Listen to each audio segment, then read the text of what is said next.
like it? Because it goes against some of our own belief systems. Okay. You know, but we live in America, which celebrates, you know, the worst of the worst, and money. You know, the entire system is based on money. So if you don't make it, then you're fucked. Is there a good and bad to that, or is it all bad? I mean, obviously you got to pay the bills, right? So I don't mean that, but I mean, is it a matter of execution? Is there a right and wrong way, or is it just all bad? Well, for me, I always want to represent myself to the most authentic place I could find. Okay. And to be as honest with myself. I don't like being a show and pony, you know, kind of guy, and I don't like any of that shit. But, you know, I'm also generous and I'm humble when it comes to certain things. So if some kid wants me to sign his shit, I'll do it. You know, I'm not going to say no. But for me, it's like working with companies has given me an opportunity to how to present myself in a professional format, you know, using my art as the vehicle. Sure. And being studious and on time and professional in the best way I can be under the conditions that I really am. So that's good as an artist to learn how to function in different realms. But it goes against everything that we started with, really, you know, unless it's a self-funded company, unless it's from us, you know, which was another thing that we did. Casey, for instance, being a leader within the clothing realm and forming companies and forming entities outside of just graffiti. We knew we had something important because when you look at what's going on right now, for instance, Rhyme, my buddy from our crew, is in one of the biggest lawsuits in our history with Jeremy Scott, this piece of shit fashion designer who took his graffiti and made an entire season out of it and had Madonna and Katy Perry wearing his Rhymes graffiti on the red carpet. You know, it's a multi-million-dollar case. Then you got McDonald's. Out of every fucking outside of the United States has Norm graffiti, Costs and Revs graffiti on every single fucking McDonald's. And that's not a good look for us. I don't want nothing to do with that shit. So I get an email from Banksy like, hey, nice McDonald's, you know? I'm like, thanks, you know, like, awesome. You know, like that's, he's laughing, I'm laughing, we both know it sucks. But the point is, the other people don't know that. So they think we get paid a lot of money to go do fucking the interiors of every McDonald's outside the United States. Then you look at Retina, for instance, just did Justin Bieber's album cover. Okay, that's the biggest pop icon on the planet. So here we are, on one hand, by society considered criminals and degenerates and lowlifes, but on the other hand, as society, they're using our imagery and our lifestyle and our branding to cultivate a look that they financially benefit from. So where are we really? You know, for me, I'd like to strip both away and just go to the art itself and just go to the language between us and artists and leave it to just that. But we live in a society that doesn't allow that anymore.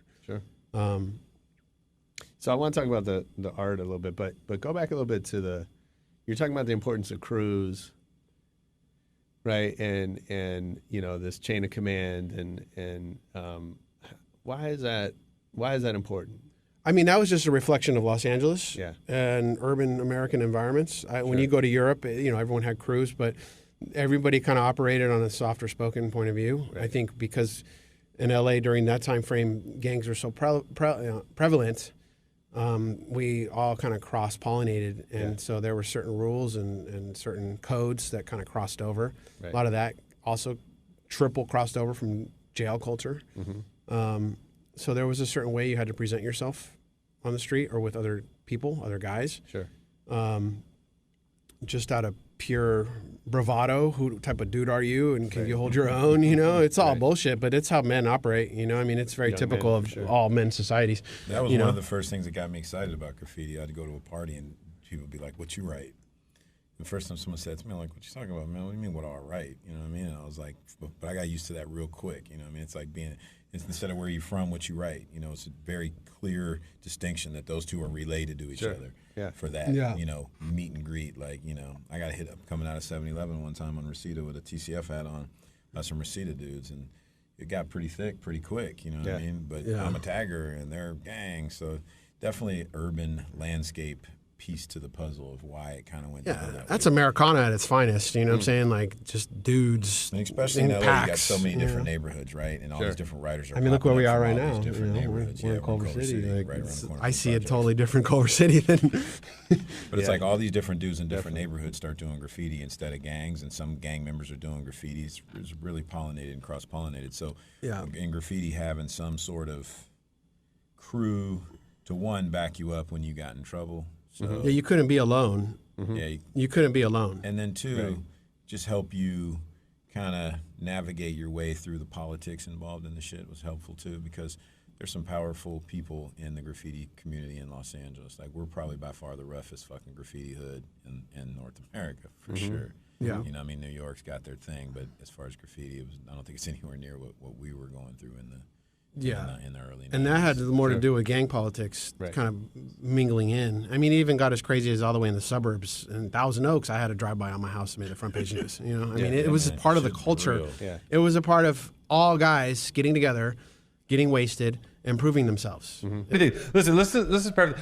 I had a drive-by at my house in Thousand Oaks and made the front page news, and that was ICR meets Old Crew in 805.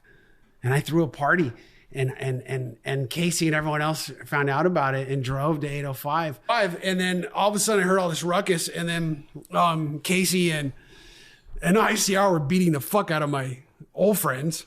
Wait, it was guys from your old crew who had beef with ICR. They didn't even know what ICR was. They were 805. This was like the one link with Bless and I. Wait, and our weird little crew. That crew was what was that? It was called I know this JR23 or some weird shit. I don't even remember what it stood for. And why were they beefing with ICR? They didn't. They just showed up to my house. Who, the crew did? Fuck. Jero pulled a shotgun on us once at the MYL meeting. Jero did? Yeah, I was trying to, yeah. What's NYL? That was before That before the whole ICR, AWR link up, right? Yeah. That was like that. There was pre that. Remember that whole thing? Remember there was like this weird thing where like we just like the two crews just like connected. Yeah. And then we're like one crew. It was like, what the fuck was that? That was so I got some gnarly stories. I know you do, dude. And I don't know if we should get into some of them because it might implicate some people into some bad things. We can't snitch on anybody.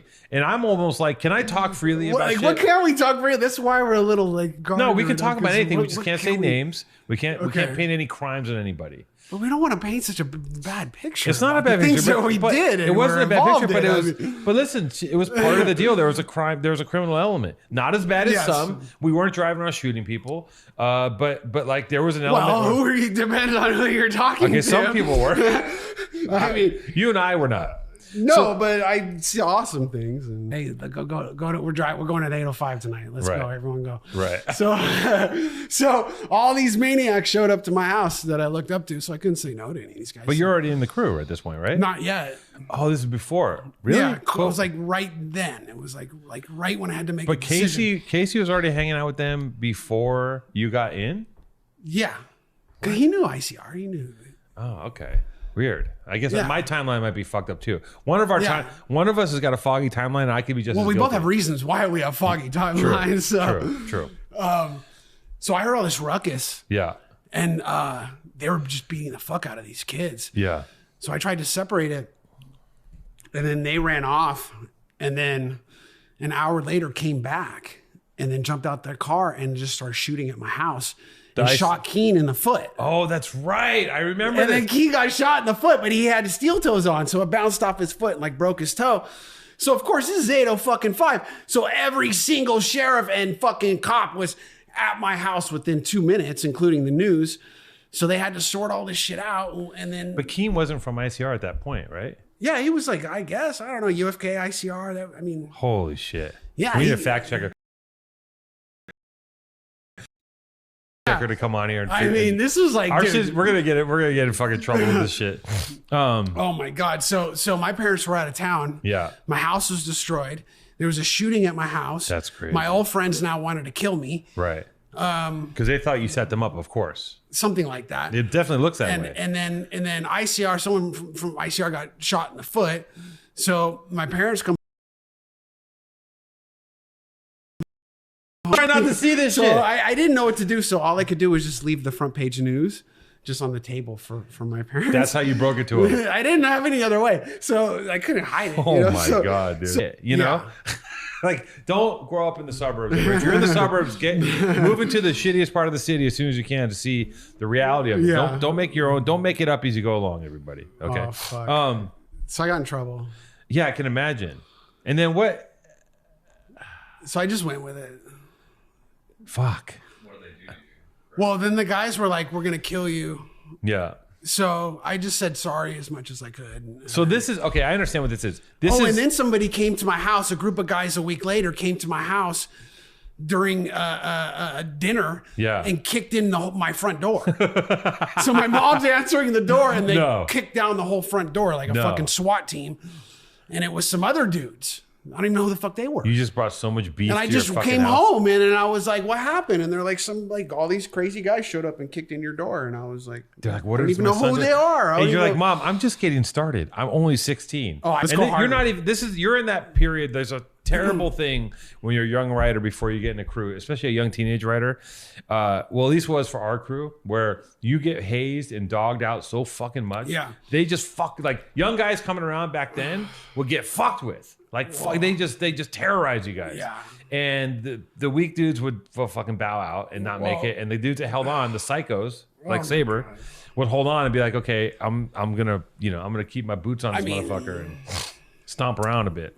Well, I did get stomped around a bit, Right. and that's kind of where it But starts. that was your own friends. That wasn't. They set me up. That wasn't. Yeah, but that wasn't us. No, it wasn't you. Yeah. It wasn't you guys. No. You guys were a lot nicer. Yeah, your friends set you up to jump you as like a joke, or It's like a joke, but they didn't realize. I guess they went too far. Yeah.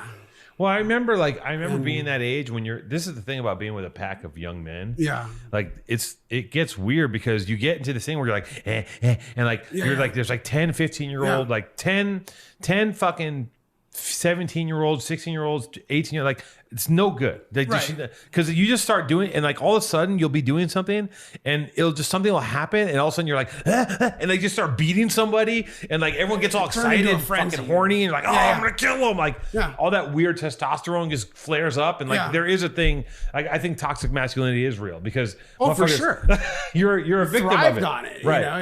It was like you had to learn how to operate it in a toxic. All that testosterone, man. It's just like and also you don't know how to navigate it. You don't know what does these feel, and so it's like I hadn't even busted a real nut at that point. You hadn't busted a nut yet, and these guys. What happened with